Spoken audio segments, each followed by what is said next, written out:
नमस्कार। आप सब आध्यात्मिक ज्ञान में जिज्ञासु हो।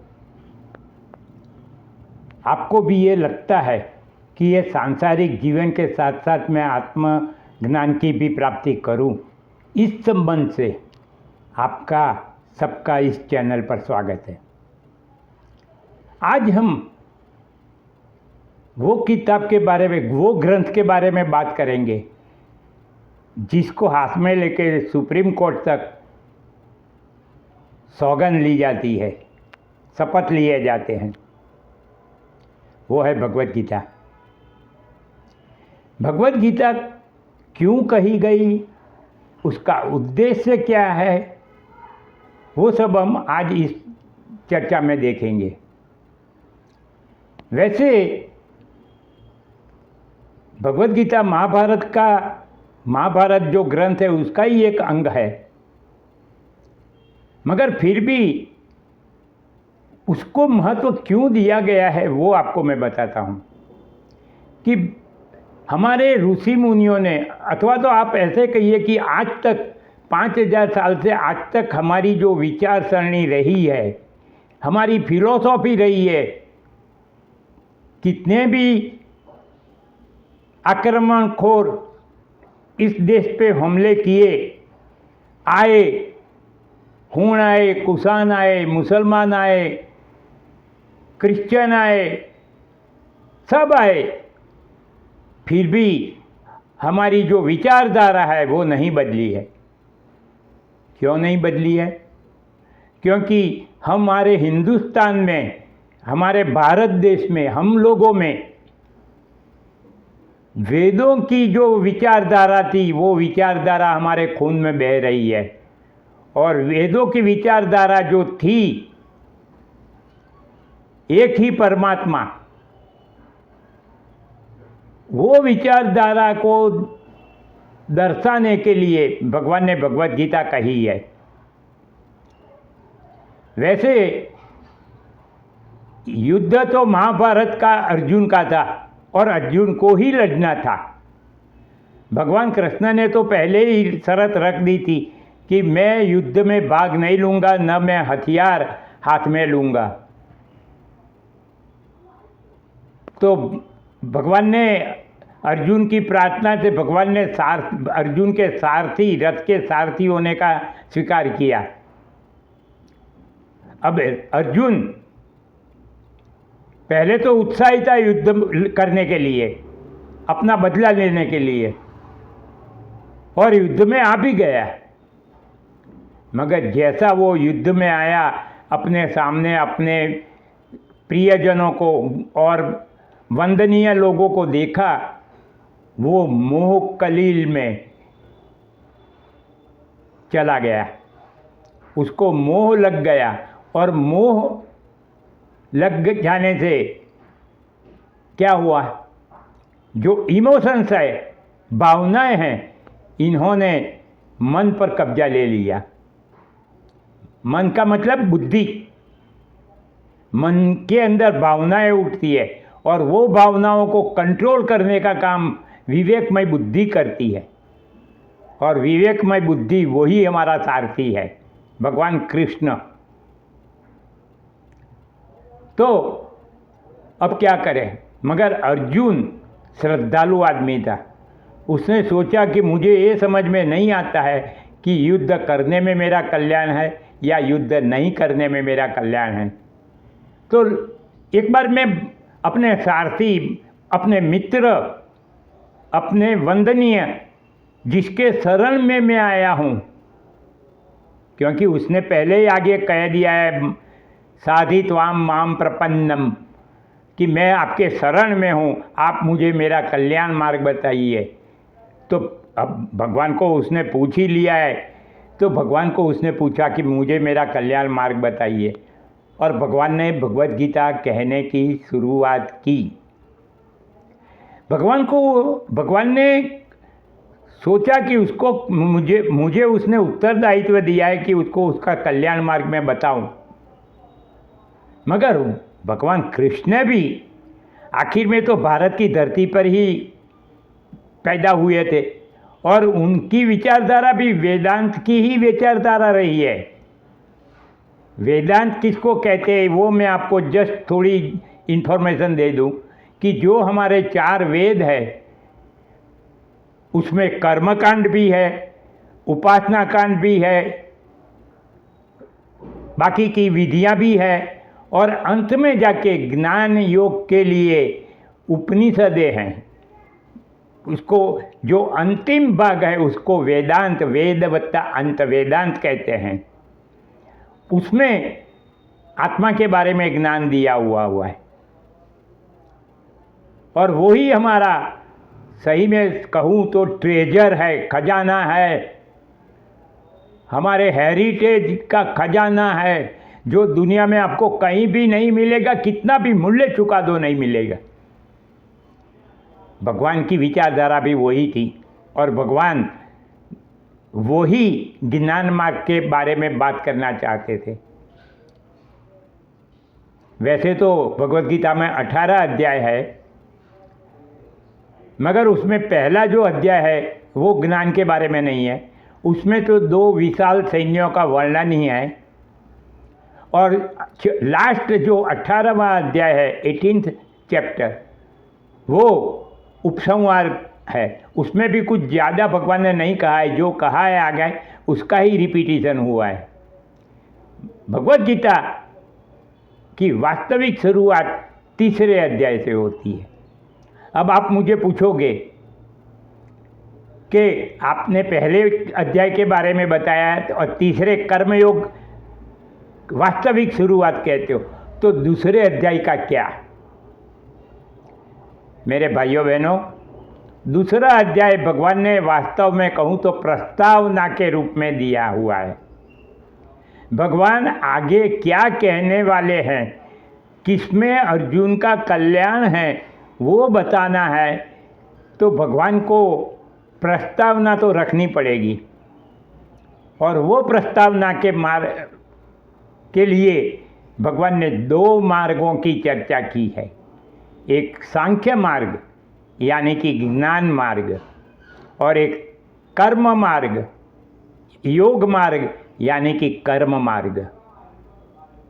अब भगवान की इच्छा, और भगवान उपनिषदों को ही आधार बना के भगवत गीता कह रहे थे। बीच में एक बता दूं आपको कि सब उपनिषदों का सार भगवान ने भगवत गीता में संक्षेप में कहा है। भगवान ने नया कुछ भी नहीं कहा है। भगवान खुद भी स्वीकार करते हैं कि ऋषि मुनियों ऐसा कह गए हैं। वो खुद अपना नहीं कह रहे हैं, वो भी उपनिषदों का सार कह रहे हैं, मगर उपनिषद ज़्यादा है और भगवत गीता संक्षेप में कहनी थी, इसलिए भगवान ने बहुत क्लैरिफिकेशन नहीं दिया है। वो स्पष्टीकरण अगर आपको चाहिए, डिटेल में नॉलेज चाहिए, तो आपको उपनिषदों का सहारा लेना ही पड़ेगा। अब भगवान ने 3रे अध्याय के 2रे श्लोक में कह भी दिया है कि इस जगत में सिर्फ 2 ही निष्ठाएं हैं, एक सांख्य निष्ठा और एक योग निष्ठा। सांख्य निष्ठा का मतलब ज्ञान मार्ग, और एक योग निष्ठा का मतलब कर्म मार्ग। अब प्रस्तावना जब भगवान ने शुरू की तो पहले सांख्य निष्ठा के बारे में कहा है,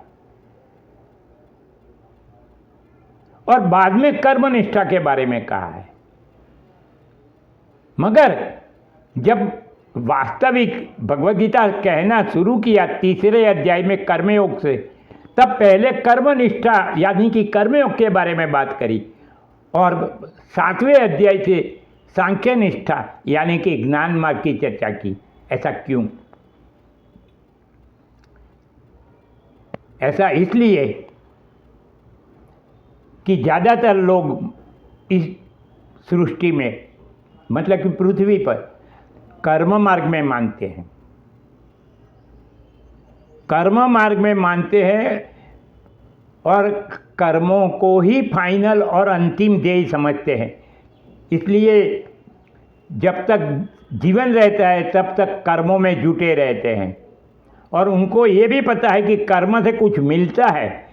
आत्मज्ञान से कोई भौतिक चीज़ नहीं मिलेगी, आत्मज्ञान से अखंड सुख शांति मिलेगी, मगर भौतिक चीज़ नहीं मिलती, जबकि ज़्यादातर मनुष्यों को भौतिक चीज़ों की आवश्यकता रहती है, डिजायर रहती है, लालच रहती है।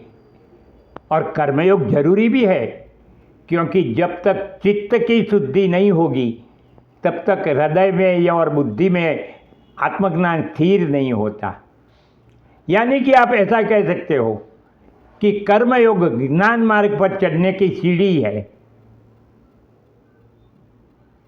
तो कर्मयोग पहले जरूरी है। कर्मयोग करो, भक्ति योग करो और बाद में ज्ञान मार्ग पे आओ। सीधे सीधा ज्ञान मार्ग पे मत आना, आपको कुछ समझ में नहीं आएगा। हो सकता है आप शब्द या श्लोक को क्रैम कर लो, आपको शाब्दिक और बौद्धिक ज्ञान मिल जाएगा, मगर समझ में नहीं आएगा कुछ भी।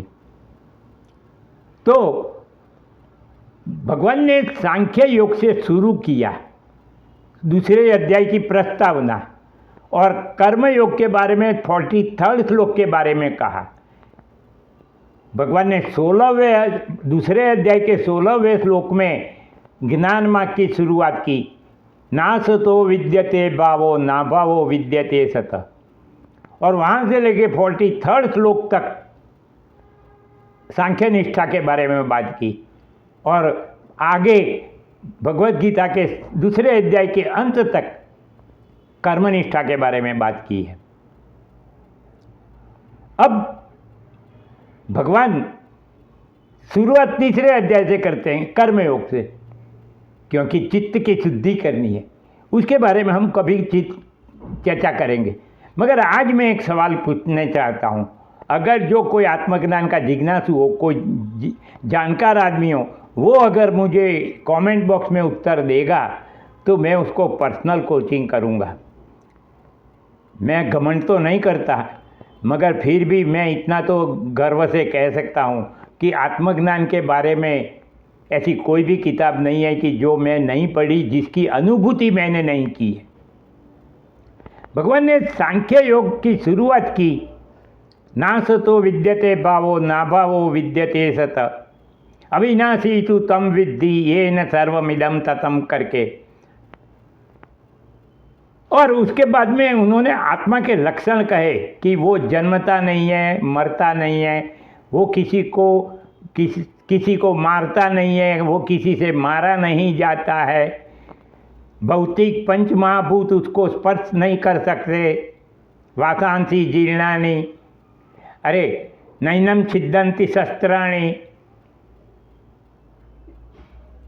वो जीवात्मा जैसे हम पुराने कपड़े निकाल के नए कपड़े पहन लेते हैं वैसे पहन लेता है, ऐसे आत्मा के सब लक्षण कहे, मगर वो कौन है, उसका स्वरूप क्या है, वो नहीं कहा है भगवान ने। आप पूरी भगवत गीता पढ़ लो, आपको कहीं नहीं मिलेगा। ये तो कैसा हुआ कि मैं बोलता हूँ कि एक सज्जन आदमी है, एक मैं दूसरे आदमी को, तीसरे आदमी जो अभी प्रेजेंट नहीं है उसकी भी परिचय दे रहा हूँ। वो सज्जन है, वो परोपकारी है, वो ऐसा है, वो वैसा है, वो वैसा है, मगर वो तीसरा आदमी पूछेगा मगर वो कौन, वो कौन?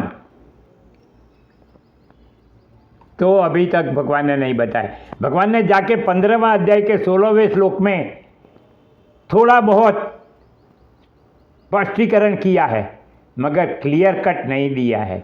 मैं इसीलिए आपको बोल रहा हूँ कि अगर सही में आत्मा किसको कहते हैं वो जानना है तो आपको उपनिषदों का सहारा लेना पड़ेगा।